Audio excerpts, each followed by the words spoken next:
단주자 예배 성령으로 주일 예배를 드리겠습니다.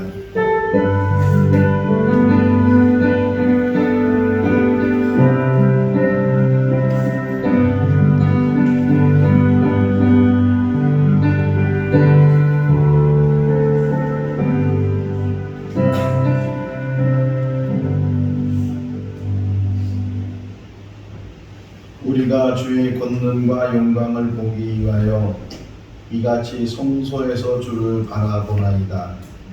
주의 인자심이 생명보다 나으므로 우리 입술이 주를 찬양할 것이라. 이러므로 우리의 평생에 주를 송축하며 주의 이름으로 말미암아 우리의 손을 들리이다. 사랑이 많으신 하나님 아버지, 오늘 주일을 맞이해서 하나님의 백성들이 주의 전에 모여 예배를 올려드립니다.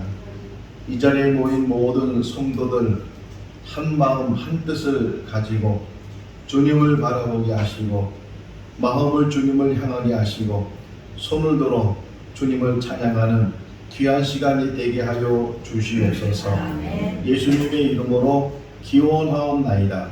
아멘. 다 같이 일어나시겠습니다. 찬송가 10장입니다.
뒤돌아보면서 참여하는 시간을 갖겠습니다.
주님께서 말씀하시기를 먹는 것으로 사람이 더러운 것이 아니고 그 속에서 나오는 것이 사람을 더럽게 한다고 하셨는데, 혹이나 우리 마음이 악하고 더럽고 추악하고 부끄러운 것이 있었으면 기억나게 하시고 고백하게 하시고 회개하는 은혜가 있게 하여 주시옵소서.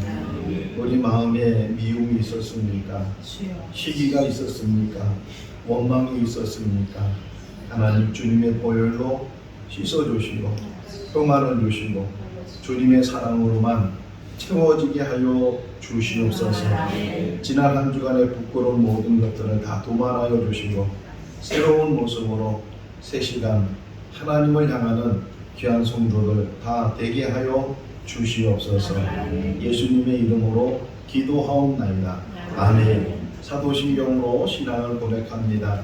나는 전능하신 아버지 하나님 천지의 창조주를 믿습니다. 나는 그의 유일하신 아들 우리 주 예수 그리스도를 믿습니다. 그는 성령으로 잉태되어 동정녀 마리아에게서 나시고 본디오 빌라도에게 고난을 받아 십자가에 못 박혀 죽으시고 장사일 뒤 사흘 만에 죽은 자 가운데서 다시 살아나셨으며 하늘에 오르시어 전능하신 아버지 하나님 우편에 앉아 계시다가 거기로부터 살아있는 자와 죽은 자를 심판하러 오시리냐. 나는 성령을 믿으며 거룩한 공교회와 성도의 교제와 죄를 용서하는 것과 몸의 부활과 영생을 믿습니다. 아멘. 자리에 앉으시겠습니다. 찬송가 218장입니다.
가영숙 집사님께서 기도하시겠습니다.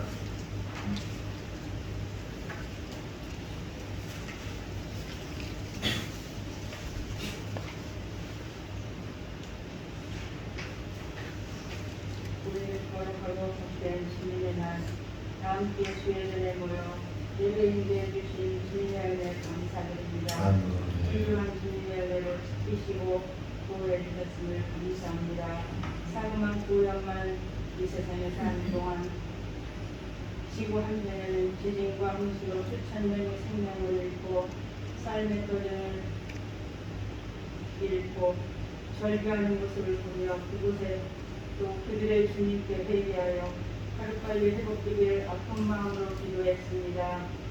우리가 살아가는 이 땅에도 갈등의 문제로 크고 작은 사고 사건들이 끊임없이 일어납니다. 너희가 하루에도 무슨 일을 당할지 알 수 없다고 주님은 말씀하셨습니다. 우리는 예수 안에 있을 때만 안전하고 평안합니다. 오직 내 말을 듣는 자는 평안히 살며 재앙이 두려움 없이 안전하리라 말씀하셨습니다. 주님만을 의지하여 평안하기를 소망합니다. 이 시간 목사님 말씀 선포하실 때 영육간에 강건하시며 저희들은 아멘으로 받고 현장에서 적용하여 열매맺는 하나되는 공동체 성장하기를 예수 그리스도의 이름으로 기도드립니다. 아멘.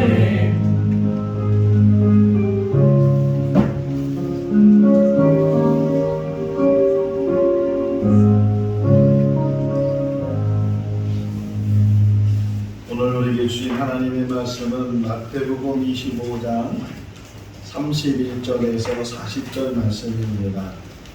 신약성경 44조 마태복음 25장 31절에서 40절 말씀 한 절씩 교독하겠습니다.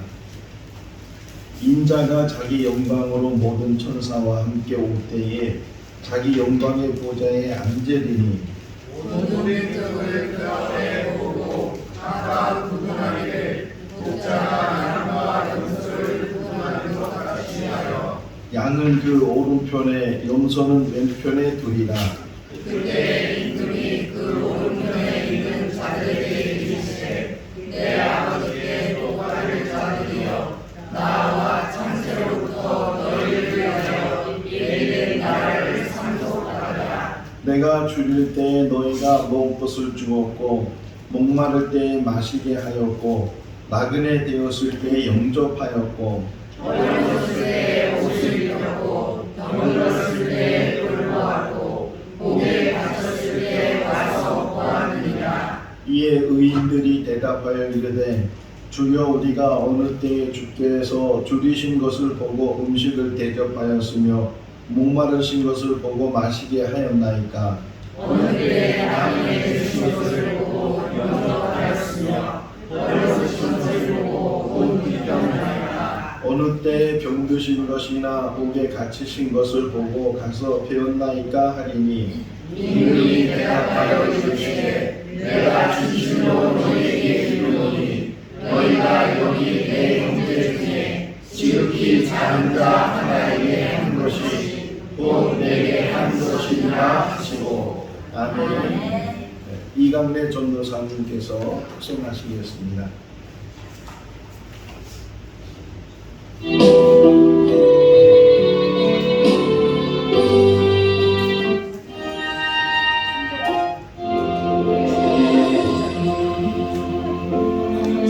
성도 여러분 다 일어나셔서 상대자 함께 찬양 드리겠습니다.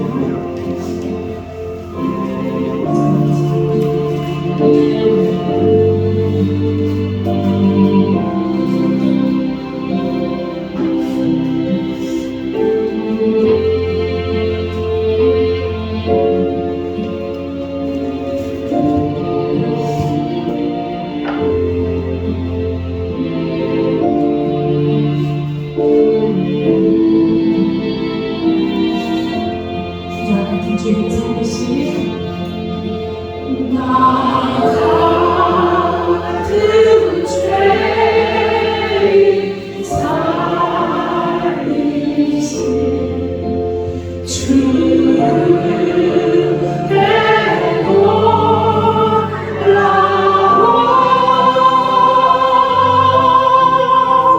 이런 생명 찾아도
앉으시기 바랍니다. 하나님께 영광의 박수 올려드리겠습니다. 할렐루야. 우리가 한 4개월 정도 성품에 대한 말씀을 묵상을 했고, 오늘이 그 마지막 성품에 대한 말씀을 묵상을 하게 됩니다.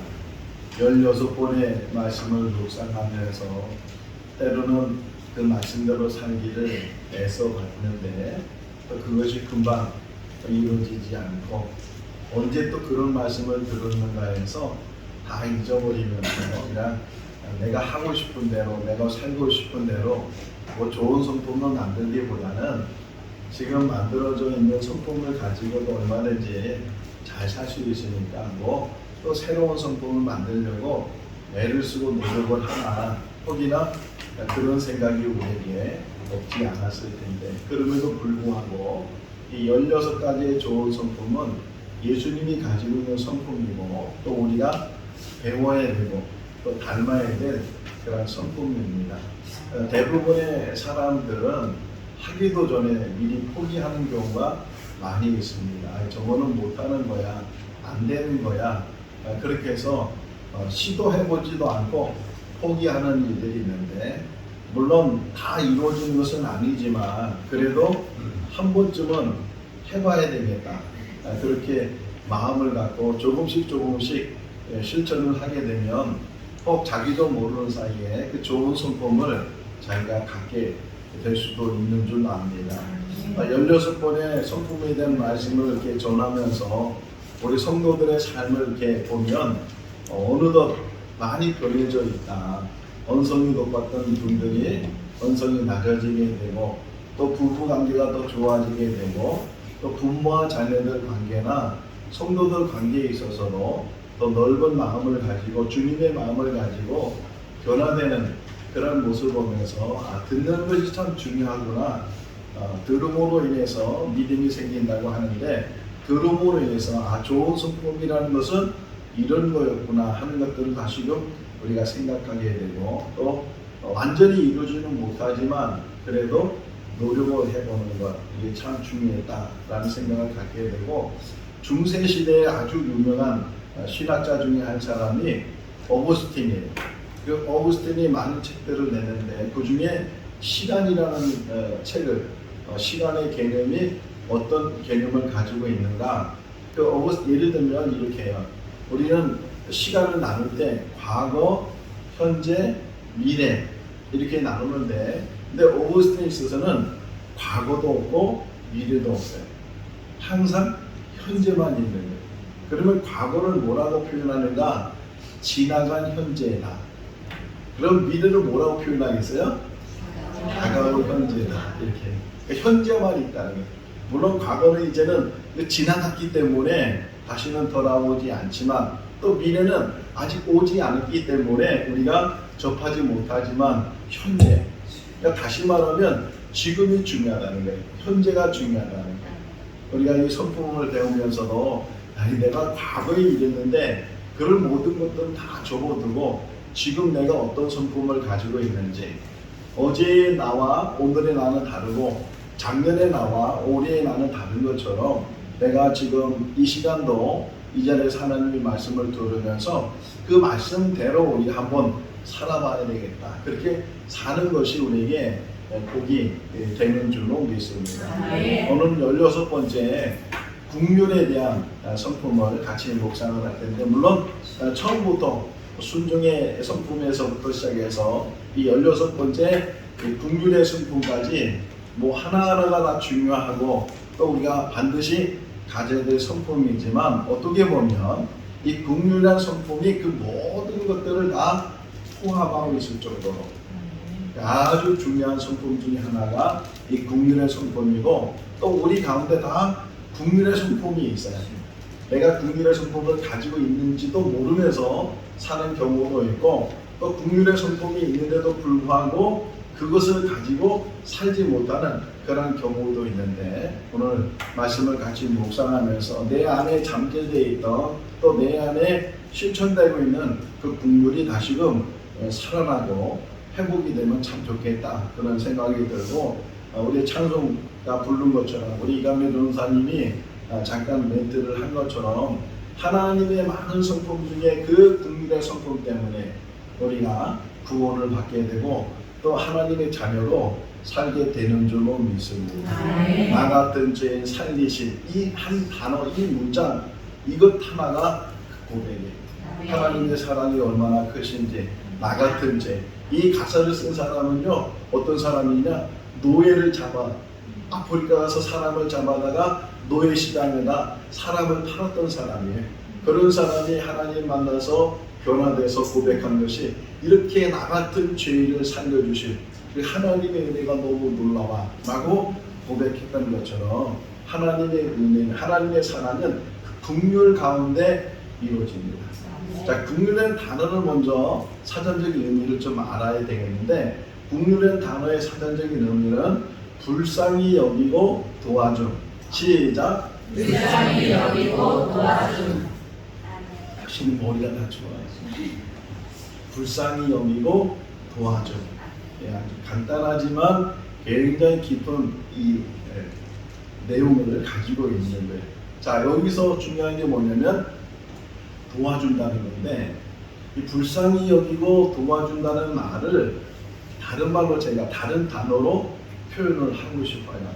두 단어가 합성되어 있는데 이렇게 되어 있어요. 그 국민이라는 단어는 사랑과 실천이에요. 그러니까 사랑만 가지고 있어서 되지 않고 사랑을 가지고 있는 그것을 통해서 실천하는 거예요. 다시 한번 정의를 생각해 보면 불쌍히 여기는 것 이게 사랑이에요. 사랑의 마음이. 그런데 이 도와주는 실천하는 이것이 따라올 때 긍휼이 이루어지게 된다. 그러니까 사랑과 실천을 묶어줘. 예수님이 이 땅에 오신 것도 긍휼을 가지고 오신 거거든요. 또 이 땅에 사시면서 공생의 삶을 하신 것도 긍휼인데 그 안에 사랑을 정말 이루 말할 수 없는 말로도 형용할 수 없는 찬송의 가사에 나오는 304장에 이 바다를 먹물 삼고 하늘을 두루마기 삼아도 하나님의 사랑을 다 기록할 수 없다고 표현하고 있는 것처럼 그 크신 사랑을 통해서 이 땅에 오신 것이 실천되시고 십자가의 죽으심으로 그 긍휼하심이 완성되는 그런 모습을 보면서 긍휼이 얼마나 큰가 하는 거예요. 마태복음 5장을 보게 되면 팔복이 나오죠. 심령이 가난한 자는 복이 있나니 이렇게 쭉 해서 8가지 복이 나오는데 그 중에 5번째 복이 긍휼히 여기는 자는 복이 있나니 그들이 긍휼히 여김을 받을 것이며 그러니까 8복 중에 하나에 들어간 것이 긍휼이라는 거예요. 자, 근데 이 긍휼은 또 어느 정도 범위를 가지고 있느냐 하면 사랑이라는 개념을 다시 설명하면 사랑은 우리가 좋아하는 거잖아요. 그러니까 내가 좋아하는 사람에게 사랑을 나누는 것 이건 누구나 다 할 수 있다는 거예요.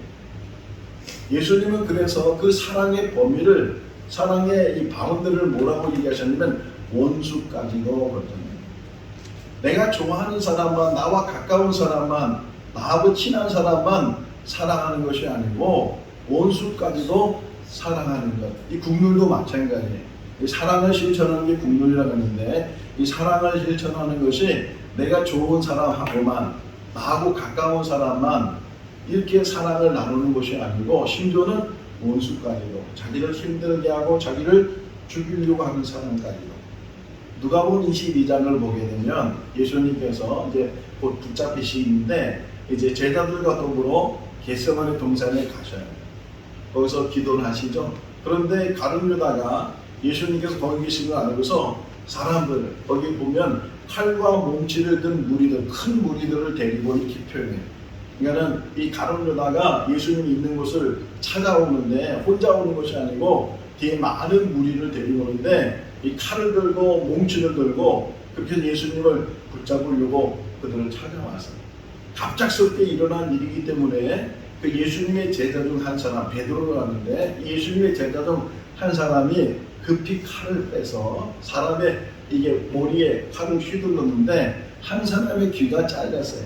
나중에 보니까 대제사장 말고라는 사람의 귀가 잘렸는데 이 누가복음 22장 51절 말씀에 보게 되면 예수님께서 베드로에게 말하죠. 칼을 집어넣으라고. 칼을 휘두른 자는 칼로 망한다고 말씀하시면서 그 귀 잘려진 말고의 귀를 들어서 그 귀를 붙여주셔요. 자기를 잡으러 온 사람이에요. 자기를 죽이려고 하는 사람이에요. 그럼에도 불구하고 주님은 그가 상처를 입었을 때 그 상처를 치료해 주시는, 그냥 지나가는 이야기일 수 있지만 그 하나하나의 모습 속에서 예수님이 얼마나 많은 사랑과 긍휼을 가지고 계시는지, 원수까지도 사랑하라고 말로만 예수님께서 말씀하시는 것이 아니고 끝까지 사랑하는 사람 중에 한 사람이 가룟 유다예요. 가룟 유다는 예수님을 배반했지만 끝까지 제자들의 발을 씻겨줄 때도 가룟 유다의 발을 씻겨주신 분이 예수님인데 그 안에 긍휼이 있기 때문에, 사랑이 있기 때문에. 자, 긍휼을 잘 표현한 이야기가 누가복음 10장에 나와요. 한 율법사가 예수님에게 영생이리에 물어서 그러면서 나온 이야기가 내 이웃을 내 몸같이 사랑하라, 이런 이야기 속에서 나의 이웃이 누굽니까? 이렇게 율법사가 물었을 때 예수님께서 한 이야기를 해주시죠. 어떤 사람이 예루살렘에서 여리고로 내려가다가 강도를 만났다. 옷을 다 빼앗기고 또 매를 맞아가면서 고만 죽을 지경이 돼서 그 강도들이 그냥 버리고 가버렸어요. 그 사람은 혼자 힘으로 어디를 갈 수가 없고 누군가 도와줘야 되는데 마침 거기를 제사장 한 사람이 지나가게 됐는데 그 제사장이 그 강도 만난 사람 보고 그냥 가버렸어요. 또 얼마가 지나서 레위인 한 사람이 그곳을 지나가면서 강도 만난 사람을 봤는데 그 역시도 그를 도와주지 않고 그냥 지나가 버렸어요. 근데 또 얼마 지나서 이제 한 사람, 그 사람을 갖고서 사마리아 사람이라고 얘기하는데 이 사마리아 사람이 여행 중에 그 길을 지나가다가 강도 만난 자를 보고 가던 길을 멈추고 자기가 가지고 있는 기름, 포도주를 통해서 응급치료를 해줘요. 그러니까 응급치료를 해주고 그냥 지나가는 것이 아니고 그 강도 만난 사람을 자기 짐승에게 태워서 주막까지 데리고 가고 그 주막 주인에게 그 강도 만난 사람을 치료해달라고 2데나리온을 줘요. 치료비를 주고 그러면서 거기서 끝나는 것이 아니고 그가 그 주막 주인에게 말하기를 혹이나 이 사람 치료하는데 비용이 더 들면 제가 다시 오는 길에 당신에게 와서 그 비용을 드리겠습니다. 잘 알고 있는 이야기예요. 자, 근데 이 안에 긍휼이 뭔가를 우리에게 분명히 보여주고 있어요. 질문합니다. 스스로 대답해 보세요.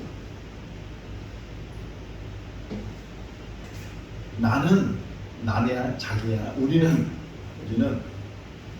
제사장, 레위인, 사마리아 사람 누굴까요? 나는 누굴까요?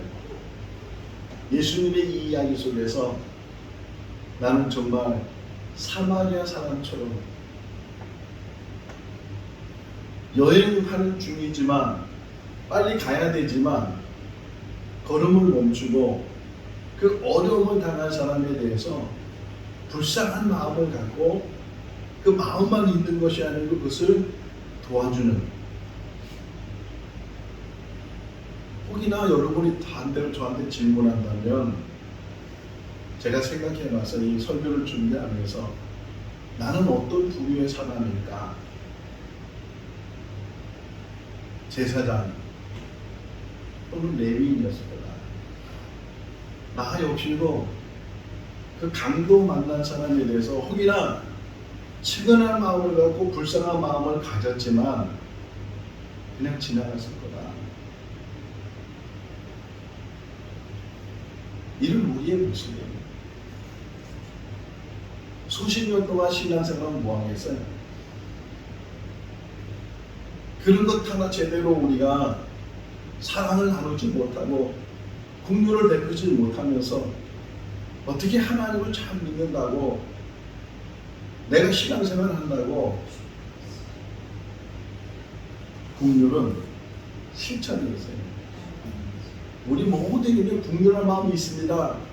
불쌍히 여기는 마음이 있어요. 뭐가 문제냐? 실천하지 않는 거죠. 외면하는 거예요.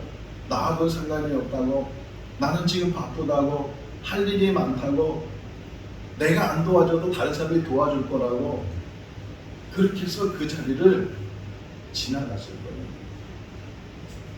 자, 오늘 마태복음 25장을 봤는데, 마태복음 25장에는 세 가지 비유가 나와요.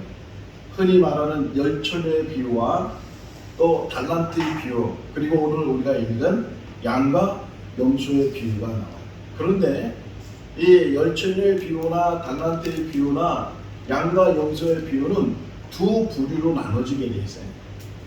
한 부류는, 예를 들면 열처녀의 비유는 10명의 처녀가 신랑을 기다리는데 신랑이 늦게 오는 거예요. 기다리는 막 지치죠. 그럼에도 불구하고 혹이나 신랑이 왔을 때 등불을 켜야 되니까 그 와중에 기름을 준비한 5 여자가 있었고, 또 기름을 준비하지 않은 5 여자가 있는데 정말 그들이 생각한 것처럼 아주 늦게 다 졸고 있었다는 거예요. 그러다가 신랑이 왔다는 소식을 들었을 때 기름을 준비한 사람은 신랑을 맞이하게 되고, 기름을 준비하지 못한 사람들은 기름을 사러 갔다가 그만 문이 닫혀서 신랑을 맞이하지 못했다. 또 달란트 비유도 마찬가지예요. 재능에 따라서 어떤 사람은 5달란트, 어떤 사람은 2달란트, 어떤 사람은 1달란트를 줬는데, 그 달란트 받은 그 종들 중에 5달란트, 2달란트 받은 사람은 열심히 일을 해서 2배로 그것을 만들었는데, 1달란트 받은 사람은 땅에 묻었다가 주인이 돌아오니까 그 땅에 묻었던 것 하나 가지고 돌아왔다는 거예요. 그리고 오늘 본문도 한 무리는 이 양의 무리로, 오른편이라고 그러죠. 오른편에 그들이 모이게 되고, 또 한 무리는 왼편에, 염소의 무리라고 하는데 왼편에 모이게 돼요. 자, 이들의 갈라짐이 어떤 내용인가 하는 것을 이 국률을 통해서 우리에게 말씀을 해주고 있습니다. 그러면서 우선은 결론을 딱 먼저 하나 짚어줘요. 34절 말씀에 보면 이렇게 양의 무리에 오른편에 서 있는 너희들은 이제 상속자가 된다는 거예요. 창세로부터 예비된 나라를 너희가 상속받게 될 것이다. 흔히 말하는 천국이에요. 하나님 나라. 하나님 나라를 상속받고 천국을 상속받는 사람들이 어떤 사람이냐? 이 오른편에 있는 사람들, 양물에 있는 사람들, 이런 사람들이 상속을 받게 된다는 거예요. 35절, 36절에 보게 되면 6가지로 이야기하죠. 내가 줄였을 때, 내가 목마랐을 때, 내가 나그네 되었을 때, 내가 헐벗었을 때, 내가 병들었을 때, 내가 옥에 갇혔을 때, 너희가 물을 주고, 또 너희가 나에게 먹을 것을 주고, 물을 주고, 영접해 주고, 그리고 옷을 주고, 또 병들었을 때 찾아와 주고, 옥에 갇혔을 때 찾아와 주고. 우리가 언제 이렇게 했습니까? 40절 말씀에 여기 내 형제 중에 지극히 작은 자에게 한 것이 곧 나에게 한 것이다. 자, 톨스토이 작품 중에 한번 꼭 읽어보세요. 내용이 좀 짧은 내용인데 톨스토이 작품 중에 이런 제목이 있어요. 사랑이 있는 곳에 신이 있다. 시작. 사랑이 있는 곳에 신이 있다. 책 제목이에요. 사랑이 있는 곳에 신이 있다. 주인공은 마르틴이라는 사람인데 이 사람은 구두 수송공이에요. 구두를 만들어 파는 사람. 아내가 죽었어요. 또 자식이 먼저 죽었어요. 얼마나 슬프겠어요. 그러는 중에 하나님을 만나게 되고 그러면서 열심히 성경을 읽어요. 어느 날 성경을 읽는데 그 성경 내용 중에 뭐가 나오냐면 예수님에게 향유를 붓고 예수님의 발을 씻겨주는 그 이야기를 읽게 됐어요. 그러면서 이 마르틴이 그 이야기를 감동 있게 읽으면서 나도 주님을 만나서 주님의 발을 씻겨주고 싶다. 그런 감동이 왔어요. 그리고 그날 밤 잠을 자는데 꿈에 주님이 나타나셨어요. 마르틴 마르틴. 주님께서 그 마르틴을 불러서 하시는 말씀이 내가 내일 너를 찾아가겠다. 꿈이었는데 너무 생생한 거예요. 그 다음날 마르틴이 이 꿈에 나타나신 주님이 분명히 오늘 오실 거다. 주님이 오시면 내가 잘 용접해야지. 그러면서 그날따라 주님을 기다렸어요. 언제 오시려나. 근데 오전 내내 주님이 오시지 않았어요. 단 한 사람이 왔는데 이 청소부 아저씨, 허름한 신발을 신고 추운 날씨였는데, 그래서 그를 너무 불쌍히 여겨서 그를 불러다가 신을 하나 선물로 주고 따뜻하게 몸을 녹이게 하고 보냈어요. 마르틴은 계속 주님을 기다리는 거예요. 근데 주님은 오지 않고 또 이렇게 창밖을 보니까 아기를 업은 엄마였는데 아주 얇은 옷을 입고 추위에 떨고 있는 그 여인을 보면서 마르틴이 불쌍한 마음을 갖고 그를 불렀어요. 따뜻한 이제 음료를 주고 또 두꺼운 옷을 또 그에게 선물로 해서 그 여인과 그 아기를 보냈어요. 마르틴은 계속 그날 주님을 기다리고 있어요. 주님은 오시지 않고 또 이제 저녁쯤 되는데 막 밖에서 떠드는 소리가 들렸어요. 도둑놈 잡으라고 한 소년이 사과를 훔쳐 도망가는 거예요. 그러다 붙들렸어요. 막 야단을 맞고 있는 그 모습이 너무 불쌍해서 그 사과 주인에게 돈을 지불하면서 이 아이를 용서해달라고.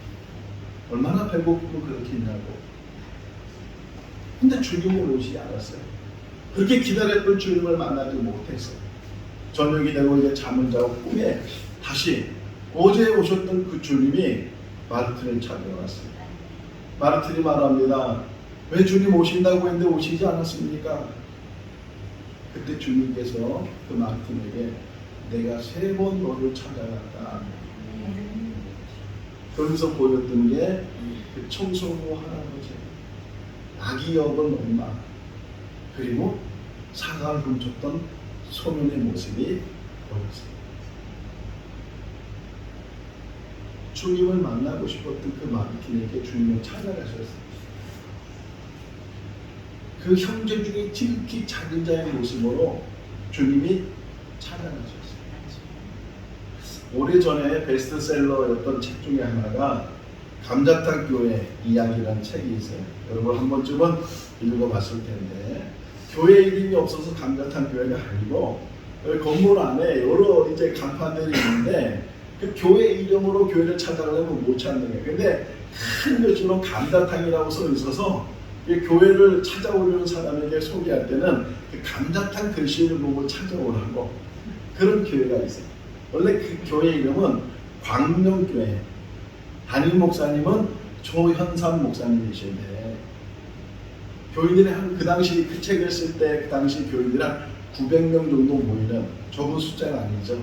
얼마든지 땅을 사고 얼마든지 건물을 짓고 거다하게 교회, 광명교회라는 이름을 크게 걸고 사람들 찾아오기 쉽게 할 수 있는데 일부러 건물을 안 사고 땅을 안 사는 거예요. 그렇다고 헌금을 안 하는 것이 아니고 많은 헌금을 하는데도 불구하고 그걸 다 나눠주는 거예요. 부목사님들 개척해서 교회에 세워주고, 어려운 사람들, 그 광명교회 조윤삼 목사님 교회의 특징이 뭐냐? 재난을 당하는 곳이 있으면 찾아가요. 강원도에 산불이 나면 구호팀에서 거기 찾아가요. 물난리가 나면 이재민들 찾아가서 찾아가요. 혹이나 주일이 돼도 아유 주일이니까 교회 가서 예배 드려야지, 그게 아니고 주일이 돼도 그 어려운 사람들이 옆에 있으면 그들을 도와요. 이제는 해외까지 나가서 그 재난을 도와주는 일들을 그 교인들이 기쁨으로 감당해요. 교회 안에서는 불편하고 이름도 찾지 못하는 그런 건물 속에서 신앙생활을 하지만 사랑이 뭔지, 국률이 뭔지, 다시금 강도 만난 사람 이야기로 돌아가서 제사장 입장에, 레위인 입장에서 한번 생각해 보세요. 제사장이 뭐라고 생각하고 지나갔을까요? 레위인들이 뭐라고 생각하고 지나갔을까요? 도와줘야 되지만 지금은 제사 드려야 되기 때문에 또 레위인도 도와주고 싶지만 지금은 제사장을 도와해 주기 때문에 하나님 오실 때 뭐가 귀한 일입니까? 자, 예수님이 공생의 삶을 살면서 대제사장들이나 또 바리새인들하고 부딪힌 것 중에서 가장 중요한 문제가 뭐였냐면 안식일날 치료해 줬거든요. 베세스다 연못에서 38년 된 병자를 치료한 것도 안식이었고 손 마른 자를 치료한 것도 안식이었고 이 안식일날 유대인들은요 예수님 시대나 지금이나 안식일을 가장 중요하게 여겨요. 안식일을 지키는 것이 하나님을 잘 믿는 거다. 또 안식일을 지키는 것 중에 가장 중요한 게 뭐냐? 일하지 않는 거다. 지금도 엘리베이터 탈 때 버튼도 안 눌러요. 불도 안 켜요. 스위치 누르는 것도 일하는 거기 때문에. 근데 예수님께서는 그럼에도 불구하고 안식일이지만 일하지 말라고 하지만 병든 자를 봤을 때 긍휼히 여기고 그들에게 사랑을 베풀고 치료해주는, 그러면서 예수님께서 말씀하시기를 안식일 주인은 우리다. 일하지 않는 것, 물론 하나님 하신 대로 산다는 것 중요하지만 일하지 않는 것이 형식이 되어버리고 외식이 되어버리고 그게 자랑이 되어버리면 하나님 보실 때. 그래서 예수님께서 마태복음 9장 13절에 이렇게 말씀하셔요.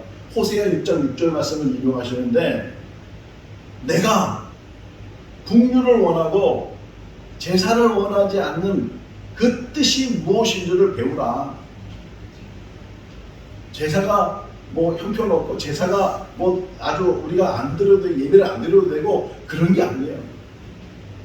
제사가 중요하고 예배가 중요하지만 혹이나 그 제사 드리는 시간에 예배 드리는 시간에 사람을 살릴 수 있다면, 생명을 살릴 수 있다면 혹여나 내가 그 일을 먼저 할 수 있는 것, 그것이 긍휼이라는 거죠. NGO라고 들어보셨죠? NGO. 비정부 기관, 또 비영리 기관, 이걸 NGO라고 그래요. 많은 NGO들이 있어요. 그 중에 하나 설교 준비하면서 딱 떠오른 NGO가 뭐냐면 국경 없는 의사회. 여러분 들으셨을 거예요. 예, 방송하면서 계속 그것도 홍보를 하고 그러는데 국경 없는 의사회. 뭐냐면 거기에는 인종도 종교도 정치도 초월되어 있다는 거예요. 아군 적군 이거 다 초월되어 있다는 거예요. 다친 사람이라면, 생명이 위급한 사람이면 어디든지 누구든지 그들을 찾아가서 도와주고 치료해주고 회복시켜주는 일을 하는 사람이 국경 없는 의사회. 뭐 다른 NGO들도 많이 있어요. 그런 NGO의 모습을 보게 되면 정말 그들이 하나님을 믿는지 안 믿는지 모르지만 이 사랑을 실천하는 것, 긍휼을 베푸는 것, 그런 모습이 적어도 하나님을 섬기는 우리들에게 더 많이 나타나야 된다. 우리 가족이 한 몇 년 미국에 살았어요. 미국에 살면서 아이들 이제 학교를 보내야 되는데 그 학교에서 요구하는 서류 중에 하나가 뭐냐면 예방접종 증명서. 아이들 예방하잖아요. 근데 막상 찾으려니까 이 예방접종을 언제 했는지도 모르고 어느 보건소에서 뭘 맞췄는지 모르는데, 그때 하나 제가 아는 게 뭐냐면 어릴 때 많이 예방접종을 했다는 거예요. 한두 번 해서 되는 것이 아니고 뭐 여러 가지 예방접종을 애들이 맞아가면서 건강하게 잘 자라게 되는데, 지금 아프리카에는 그 예방접종 하나 맞지 못해서 유아 사망률이 가장 높은 것이 아프리카예요. 먼 나라이기 때문에, 다른 나라 이야기이기 때문에 전혀 우리는 관심이 없어요. 조금만 우리가 관심을 갖고 사랑을 나눈다면, 직접 가서 하지는 못하지만 그렇게 아프리카에 있는 그 아이들에게 예방접종하는 그런 기관을 통해서 우리가 마음을 나눌 수 있다면, 사랑을 나눌 수 있다면, 이 지구상에 살고 있는 사람들 중에 특히 아이들 하루에 몇 명이 굶어 죽을까요? 관심이 없죠. 유엔 통계에 의하면, 유엔 보고에 의하면 한 2년 전 통계인데 하루에 약 24,000명이 죽는데요. 하루에. 그걸 초로 따져보니까 4초에 1명이 죽어요. 지금도 4초가 지나면 한 아이가 굶어 죽어요. 먹을 것이 없어. 전혀 관심이 없어요. 그 아이 굶어 죽든 말든. 지금 북한의 기아가 한 10년 전보다 2배가 늘었대요. 지금 먹을 것이 없어서.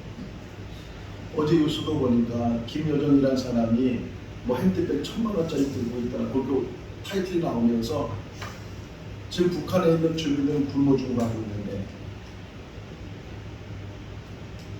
뭐 거기까지 가서 우리가 가서 뭐 사랑을 베풀고 그런 것까지 할 수 없지만 정말 마음을 모아서 해요. 그래서 이번 다음 재직회 때는 여러 번 상의하려고 해요. 이제 구제헌금 봉투를 좀 만들어서 뭐 한 달에 1,000원이 되든 5,000원이 되든 얼마가 되든 그래서 구제헌금을 해서 또 그거를 관리하는 사람을 좀 세워서 그래서 우리가 정말 가지는 못하지만 큰 것을 돕지는 못하지만 이 국민한 마음을 가지고 사랑을 실천하는 거잖아요. 나도 어렵고 나도 힘들고 살기가 퍽퍽하고 마이너스 통장 쓰고 있고 그런 삶을 산다고 할지라도 그래도 우리나라는요 새끼 다 먹고 있잖아요. 비 와도 비 안 맞는 집에 살고 사계절 되면 다 철에 따라서 옷을 입고 물론 가난하고 어렵지만 정말 국민한 마음을 가지고 우리 40절 한번 다시 읽어볼까요? 본문 40절 임금이 대답하여 이르시되 내가 진실로 너희에게 이르노니 너희가 여기 내 형제 중에 지극히 작은 자 하나에게 한 것이 곧 내게 한 것이구나. 지극히 작은 자에게 정말 사랑을 실천해가는 우리 생거 진정때 모든 성도들 다 될 수 있기를 주님의 이름으로 축원합니다. 기도하겠습니다. 예수 그리스도의 긍휼하심이 우리를 죄와 사망에서 건져주시고 새 생명을 얻게 해주시고 천국 백성이 되게 하신 줄로 믿습니다. 주님의 많은 성품 가운데 긍휼의 성품을 갖게 하시고 긍휼의 성품을 행하는 우리들 되게 하여 주시옵소서. 불쌍히 여기고 도와주는 것이 긍휼이라고 했는데 실천하지 않는 사랑은 오직 구호뿐이고 예측뿐입니다. 주님 외면하지 않도록 돌이키지 않도록 저희 발걸음이 가난한 자를 향할 수 있도록 어려운 자를 향할 수 있도록 힘들어한 자를 향할 수 있도록 이끌어 주시고 사랑을 실천하는 교회가 되게 하여 주시옵소서. 예수님의 이름으로 기도하옵나이다. 아멘. 찬송가 503장 1절 2절 4절 하겠습니다. 찬송가 503장 하시면서 봉헌하시겠습니다.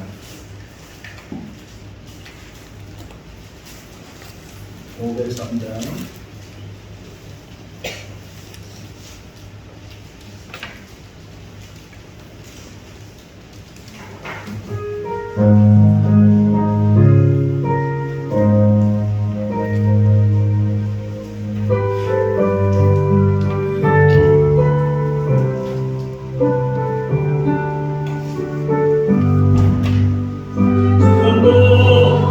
사랑 없어 내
많은 사람들 가운데 우리를 붙게 해주시고 하나님의 자녀 되게 하여 주신 것 감사합니다. 이 땅에 살면서 또 하나님 앞에 예비하며 또 귀한 예물로 봉헌하게 하여 주신 것 감사합니다. 물질의 노예가 되지 않게 해주시고 물질의 자유함을 갖게 하시며 또 하나님의 것을 온전히 구별하여 하나님 앞에 온전히 드리며 더 나아가서는 하나님의 사랑을 나눌 수 있는 우리들 되게 하여 주시옵소서.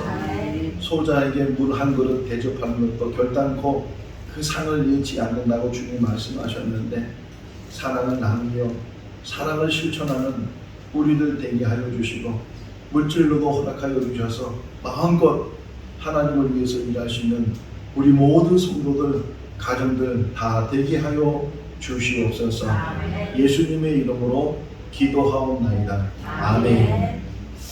9월달 우리 묵상하는 말씀 같이 한번 읽어보겠습니다. 9월달은 출애굽기 20장 3절에서 8절 말씀입니다. 읽겠습니다. 너는 나 외에는 다른 신들을 내게 두지 말라.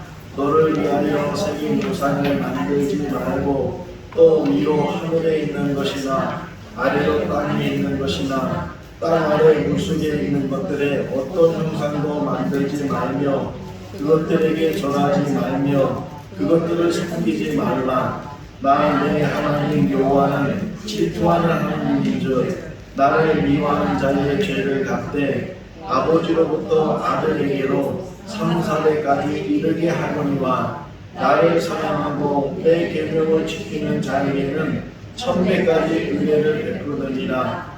너는 내 하나님 여호와 이름을 망령되게 부르라. 여호와는 그의 이름을 망령되게 부르는 자를 죄 없다 하지 아니하리라. 안식일을 기억하여 거룩하게 지키라. 아멘.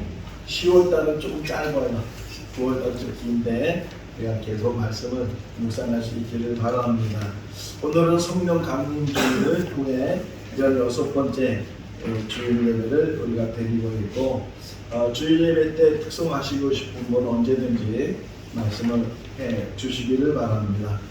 보라쌤이나 계속 진행 중에 있는데 신청하시면 됩니다. 8주 동안 1대1 교육을 받게 되는데 같이 잘 받을 수 있기를 바라고 우리 핵심 요절 통독 세미나를 계속 할 텐데 통독사를 모집하고 있습니다.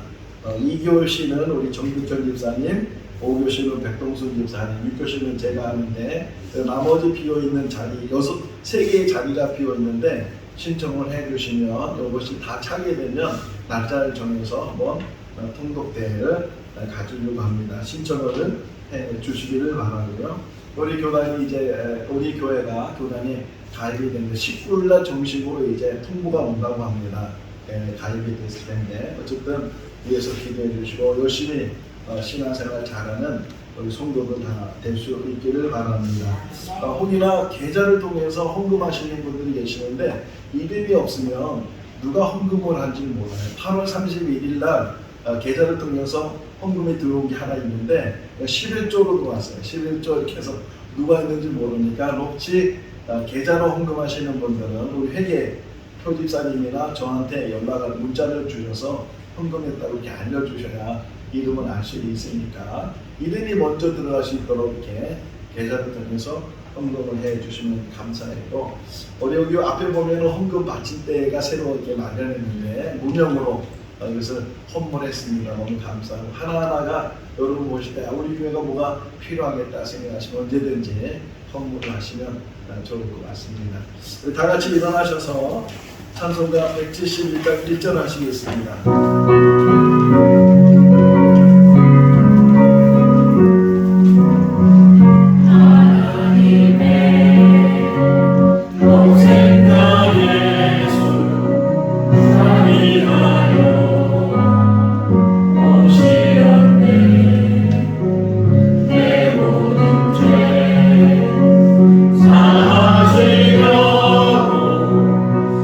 십자가 지셔 수고하셨네.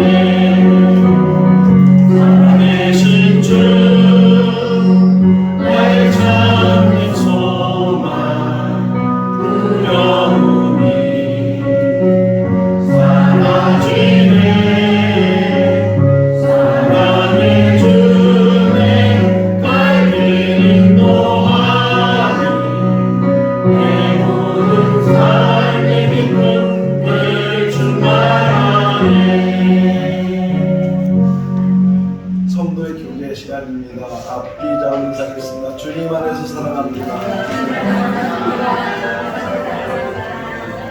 한 번 더 인사했습니다. 긍휼을 실천하며 선포가 됩시다.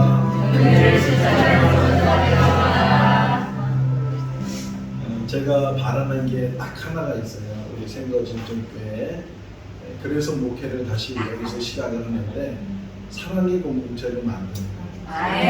정말 서로 사랑하고 보듬고 혹이나 부족한 부분이 있어도 같이 그것을 잘 채워나가고 세워주고 그런 사랑의 공동체가 계속 이루어질 수 있기를 바랍니다. 그래서 같이 기도하고 사랑할 수 있기를 바랍니다. 축도하겠습니다. 지금은 우리 주 예수 그리스도의 크신 은혜와 하나님 아버지의 무한하신 사랑하심과 성령님의 교통하시고 교제하시고 충만하심 주님이 가져오셨던 그 국면을 저희들 닮아가게 하시고 사랑을 실천하며 하나님의 사랑을 나누는 그리고 그것을 행하기로 결심하는 우리 모든 성도들 삶 가운데 가정과 자녀와 일터 가운데 생거 진천 가운데 영원토록 함께 하시기를 축원하옵나이다.